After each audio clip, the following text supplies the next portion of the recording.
bien envoyer ma vidéo. J'espère que vous allez bien. J'espère que vous allez bien. J'ai fini ma vidéo. Bon, ma fille Mimi, qui a 4 ans, vous a déjà dit bonjour, mais je vous redis quand même bonjour et bienvenue sur ma nouvelle vidéo. J'espère que vous allez bien.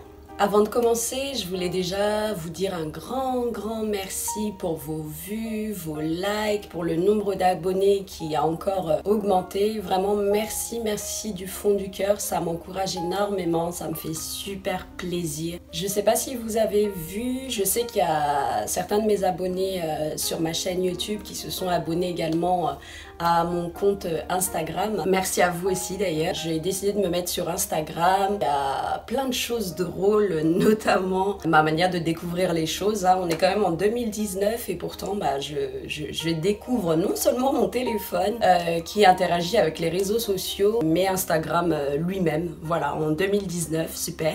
Ne serait-ce que pour me conseiller, pour m'encourager, comme une abonnée qui se reconnaîtra d'ailleurs, avec qui j'ai discuté directement sur Instagram en DM, parce que j'ai vu qu'elle était sur un live que j'avais essayé de faire, mais malheureusement il n'y avait pas de son. Et d'ailleurs j'en profite pour m'excuser entre guillemets de ma manière de directement tutoyer ou d'aller parler comme si je connaissais la personne dans la vie. En soi on est frères et sœurs en crise, donc je me permets un petit peu de vous considérer comme ma famille. Profitez également de cette vidéo pour vous parler donc des vidéos que j'appelle vidéos inspiration. Comme je l'avais dit dans ma vidéo présentation de chaîne update, j'allais essayer du moins de faire une deuxième vidéo par semaine. Et je vous en parle parce que généralement je parle pas de quelque chose qui n'est pas approuvé par Dieu, parce que je ne veux pas non seulement m'engager auprès de vous, mais en plus je ne veux pas m'engager auprès de Dieu et ne pas pouvoir aller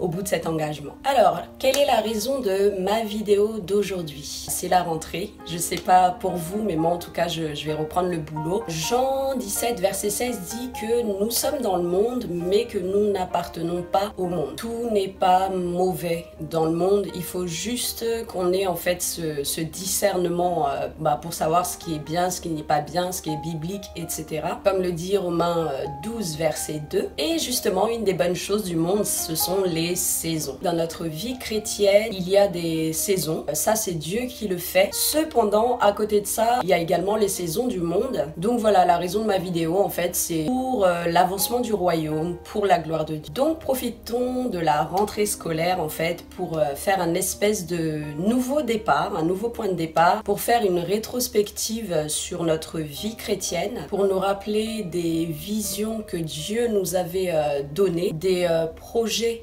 soit inachevés pour cause d'abandon ou qu'on a volontairement mis en stand-by pour X raisons qui peuvent être valables. Et en gros, l'objet de cette vidéo, en fait, c'est comme le dit Éphésiens chapitre 5 verset 16, de racheter le temps. Et je sais que chacun de nous a son ou ses ministères, chacun a son service dans l'église, mais de manière générale, et ce qui concerne tout le monde, la première chose, c'est l'évangélisation. C'est notre mission principale et comme le dit Matthieu chapitre 28 verset 19, et j'ai pour habitude de vous encourager à partager la parole par votre attitude, à évangéliser surtout par votre attitude, mais aujourd'hui je vous encourage surtout pour cette nouvelle saison, d'évangéliser et de le faire avec la parole. Généralement, ce qui bloque, c'est la honte de l'évangile. Et la première chose que j'ai envie de vous dire, c'est de ne pas le faire, en fait, à cause du verset qui se trouve dans Matthieu 10, 33, qui dit « Mais quiconque me reniera devant les hommes, je le renierai devant mon Père qui est dans les cieux. » Ce genre de verset, c'est pour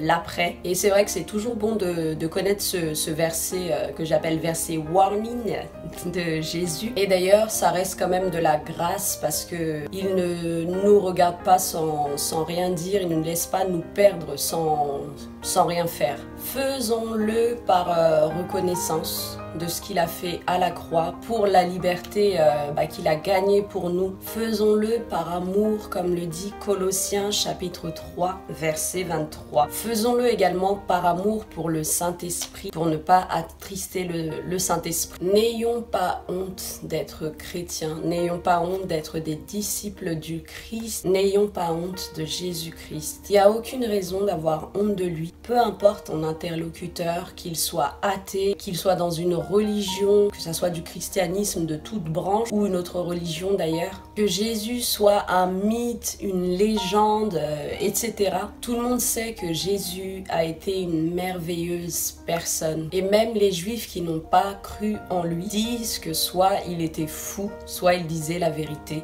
Et cette vérité, c'est qu'il est la vérité. Et c'est pas grave d'être considéré fou, parce que comme le dit 1 Corinthiens chapitre 1 verset 18, car la prédication de la croix est une folie pour ceux qui périssent, mais pour nous qui sommes sauvés, elle est une puissance de Dieu. Donc vraiment, n'ayons pas honte de l'évangile, usons de la parole de Dieu qui est une puissance, mais attention tout de même à notre langue, attention aux propos qui sortent de notre bouche, parce que comme le dit Jacques 3 verset 9, notre bouche ou notre langue a le pouvoir de bénir ou de maudire. Mais je vais vous donner une petite astuce que moi-même j'utilise pour ne pas offusquer les gens, c'est de tout simplement sortir des versets de la Bible, mais cela implique deux choses, de lire la Bible et d'avoir une bonne relation avec le Saint-Esprit. Ce qui nous amène d'ailleurs à la deuxième chose qu'il faut remettre au goût du jour, c'est de méditer la Bible et aussi d'améliorer sa connaissance, mais sa relation avec Holy Spirit.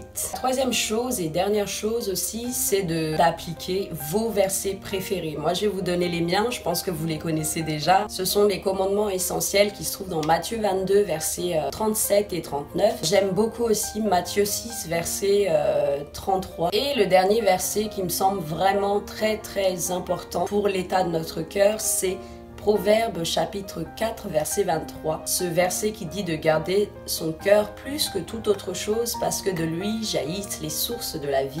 Voilà, et juste avant de finir, je voulais vous demander de me mettre en commentaire ce que vous pensez déjà de l'idée de ces vidéos inspiration. Quel jour est-ce que vous souhaitez que je les poste? À quelle heure? Sachant que généralement je rentre du boulot vers 18h30. Si je finis plus tôt, c'est vers 18h. Et d'ailleurs, j'en profite aussi pour vous demander de me porter en prière. 2 vidéos par semaine, c'est beaucoup de boulot. Donc portez-moi en prière à ce sujet. Et dernière chose, n'hésitez pas à me proposer des sujets, des inspirations. Et si jamais je ne fais pas de vidéo avec vos idées, avec vos inspirations, ne vous inquiétez pas, Dieu trouvera un autre billet pour répondre à vos questionnements éventuellement.